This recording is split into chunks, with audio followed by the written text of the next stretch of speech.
Well, here we are, the evening before the Frankensteiner. Luckily, I got home before dark this evening, so I don't have to wander through the poison ivy patches and deer ticks. I'm sure there's plenty of those around still because it's been warmer than normal. October 10th today, or at least a couple of weeks past first frost. It's just starting to drop in the high 20s, low 30s now.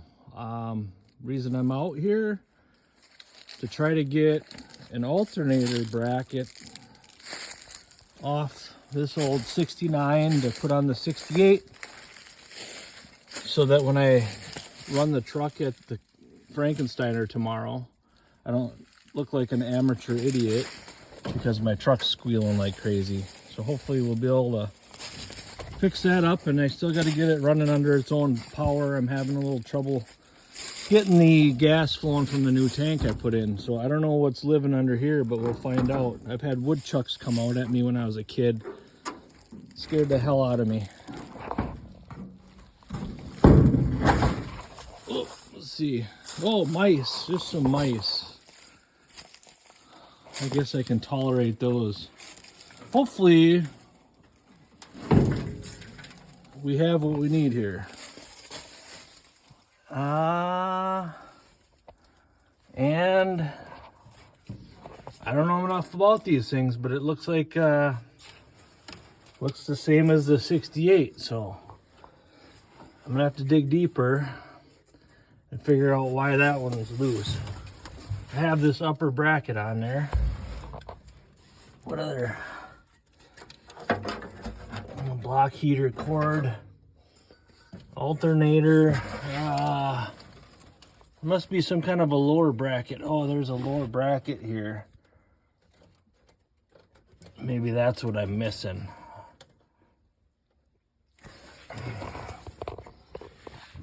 I'm gonna have to take a closer look at that, I guess, and figure out what I need.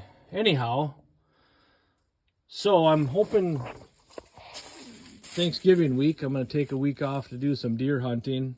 And my plan at this point, I got to get busy with some wood cutting for right now. But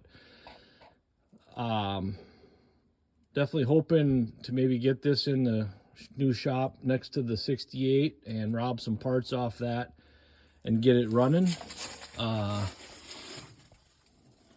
See if she's still turning over. Oh yeah, she's still turning great. There's some compression even, so, oh yeah.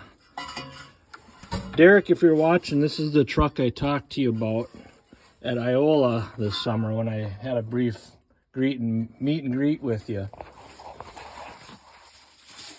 Love to see you come and get this thing going. The invitation still stands, so if you're watching this, Derek, reach out to me and we'll see if we can make something happen.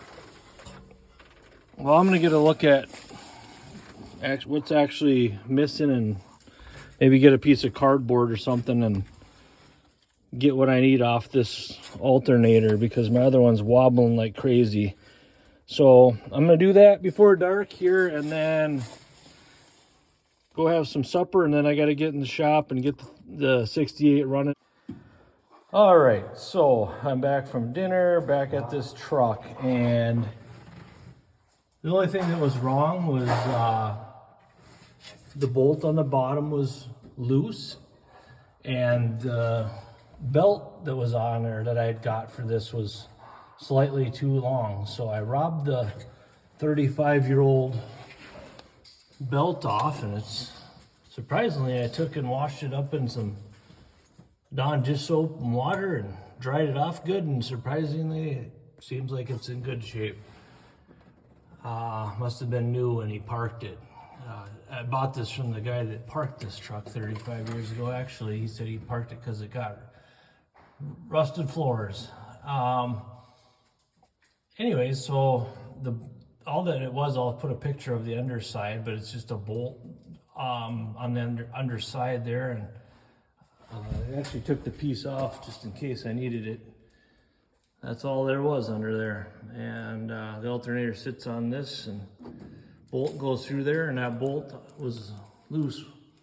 So anyway, back to trying to get this thing running on its own.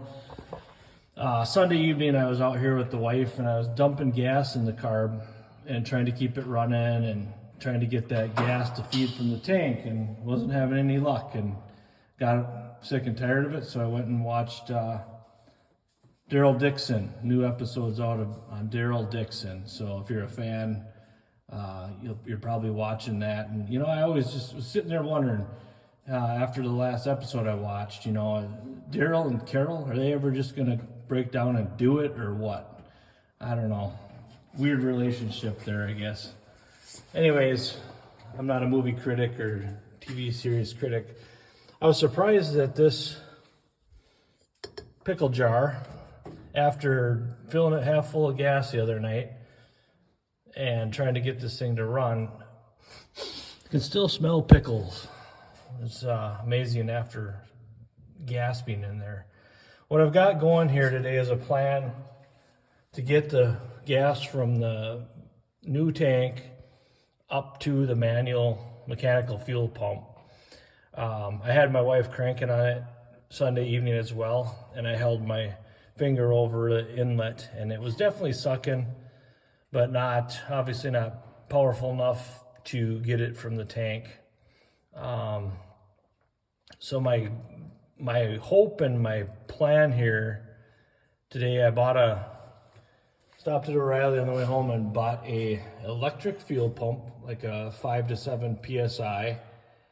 And I'm hoping I don't catch the new shop on fire with that light there, but I want to hopefully be able to see, and when I touch the connections, I'm hoping that the gas will be pumping into this jar and at a good enough pace to hook it back to the manual fuel pump. I didn't buy a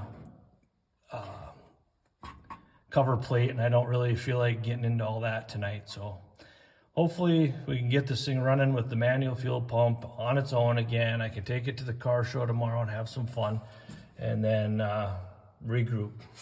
So anyways, and once again, hoist can't come fast enough for me here. All right, we're gonna see what happens here. I got this battery ready to go. Don't try this at home, I guess. If you do, be careful. I got a new Edelbrock fuel pump. I haven't seen one like this before, but they actually put a spin-on little filter in here on the back side. Pretty cool.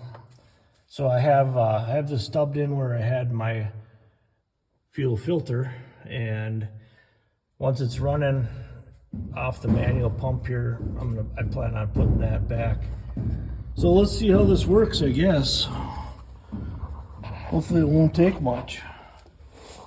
All right, let's see if we can get a look at that jar together. And yeah, I can't see it too good, but I should see when gas starts getting in there. I'm gonna go ahead and see if I can do two things at once here and get this pump going and watch for gas. Hope this ends well.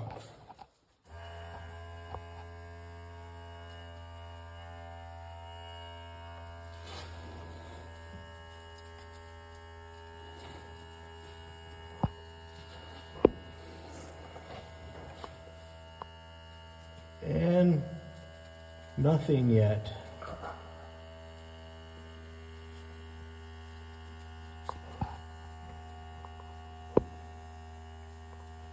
Okay, I thought this was going to work. Any suggestions?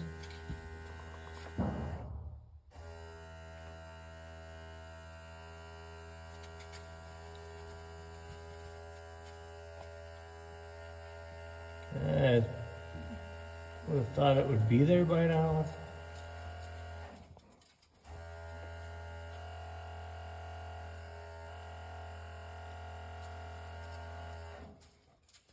That's not good.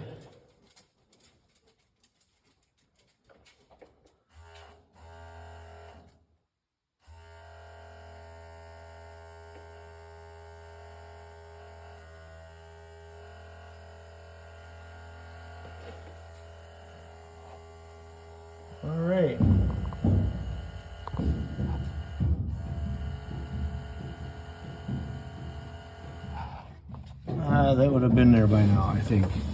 So I'm gonna have to take it off and figure out what's going on here. And yes, I'm an idiot. I figured out that I'm an idiot. And I'm not afraid to call myself an idiot, but if you want to call me one too, that's fine, because you won't hurt my feelings. I guess number one, this needs to be connected. Apparently I disconnected it the other night and forgot about it, so it's clearly not going to get gas flow without the gas line being connected. So that's got to get back on. Okay, now that that line's connected, in my troubleshooting underneath, I also noticed why this wasn't working the other night when we were running it. It's going to be kind of hard to pump gas through a line when it's got rubber. What happened here is this is a flared pipe, and when I put the gas line on, it must have peeled the rubber out of the inside and plugged that up. Rookie mistake, I suppose. So obviously I was figuring something had to have been plugged, but at first it had to get hooked up, and then I found this plug when I was troubleshooting it here. So I'm going to try to carefully put this line on.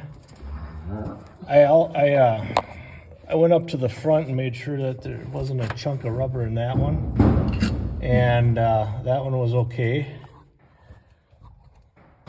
I can't really blow through this one because it's hooked here, but I suppose I could take it off and blow through it, but probably would be smart just to make sure it's clean. But anyway, well, some fights you have to fight alone. Apparently my chunk of hose had a hole in it, so I got gas all over the new shop floor. I guess it's broke in now. I did get gas pumping into that jar up here by the manual pump, and then I hit it a few more times, so hopefully I've got gas flow to the manual pump. I still have the electric pump hooked up. I just wanted to make sure it's going to run, and then I'm going to put that inline filter back in. And hopefully we're one step closer to getting the brakes bled and getting ready for bringing this to the Frankensteiner tomorrow. And awfully tired after a long week's work and fighting with this, so I'm going to probably have to call it a night here once I get it running, and then shine her up tomorrow. See what we got.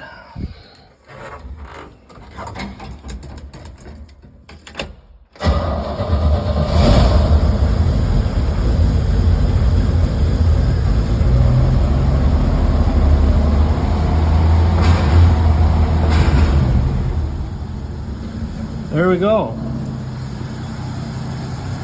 Success, I think. No more squeaky belt. Running now off the manual pump. No leaks. And no leaks on this line. I think we should be good.